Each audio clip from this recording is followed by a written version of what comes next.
name is Ben. 2 days ago, I was in a car crash. It was just my car. It rolled. I don't know what happened. Came to. The car was back on all four wheels.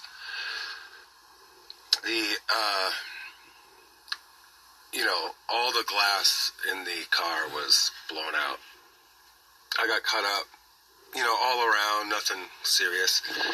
I was awake and aware that I couldn't open the car door. Within 10 minutes, EMT arrived and injected me with something, and I said, no. And they're like, just gonna sedate you, boss.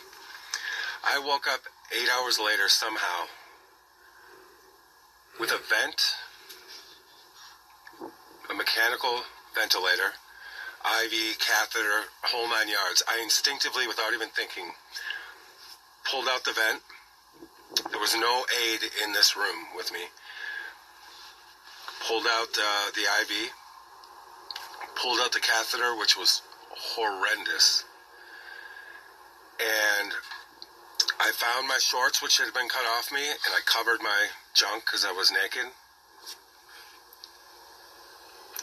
And I walked to the door and I opened it, and staff was sitting there, and I said, "Why did you vent me?" And the staff freaked out. They couldn't believe I was awake. They followed me back into the room. I sat on the bed and I said, "What drugs did you give me and why am I vented?" And one of the nurses said, "You have COVID."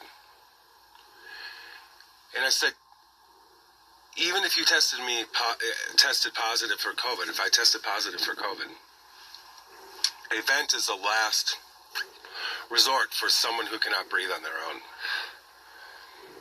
They just looked at each other like, what do we do? What do we say? I said, "What drugs did you put me on? What was coming through that IV?" And they said, propofol, fentanyl, morphine.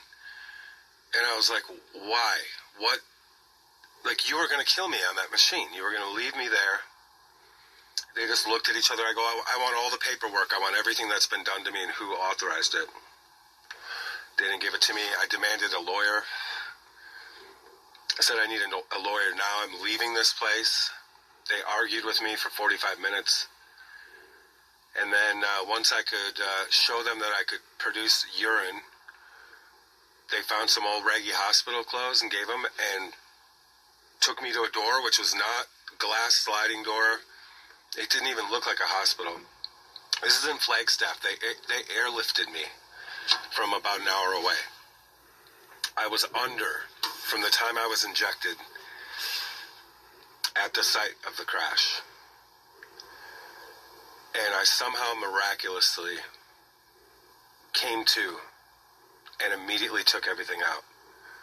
I'm trying desperately to get a hold of Del Bigtree or Alex Jones or Mike Adams or anybody that has a platform to share my story. It's new. I want to do it while I still have this. I just sent a certified letter for medical release forms. We'll see what's on that. They got a hold of a family member somehow, even though they didn't have my ID, and I was tagged as John Doe. They told my family that I had a broken nose. I haven't blown my nose once since I left there. There's no blood. There's no swelling. There's there's the same kind of junk that's all over from the glass. Why would they tell my family that my nose was broken and that I had, quote, acute pancreatitis, which, from what I've read, is extremely painful and a progressive illness. I've never had a stomach ache. I've never had any pain from my pancreas. They said nothing to my family about me being vented for COVID, but that's what they told me. I think that they had no intention for me to ever wake up, and I would have been classified and counted as someone that died of COVID in the hospital. And as you can see, everything works. I just walked 3 miles today. I was not injured. No surgery. They could have vented me if there was a pretty heavy-duty surgery, for sure. No surgeries were performed. You have COVID. Please get this out for me. I've written to everyone and I've received no replies. It's only been a couple days, but I'm freaking out, as I'm sure you can understand. I sincerely need this story to be heard. Thank you so much, and I'm so happy to be alive. I can't believe I woke up. Thank you.